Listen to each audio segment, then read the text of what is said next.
Beni, Naam.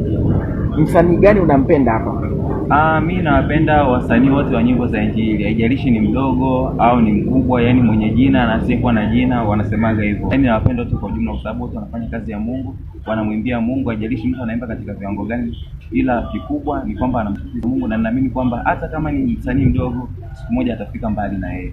Wale tunaanzia hapo, tuko kwenye session ya pili. Kwa nini wape muda? Wape muda ni wimbo ambao inspiration song, kwa sababu watu wengi katika maisha tunapitia mambo mengi sana. Ndio. Na tuna maisha tofauti tofauti.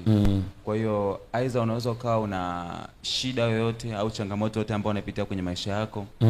Kitu ambacho nimekisema kwenye wimbo huu ni uwape muda. Jua wale ambao wanakucheka labda au wanakudhihaki kwa habari ya dhiki fulani au shida fulani ambayo unapitia.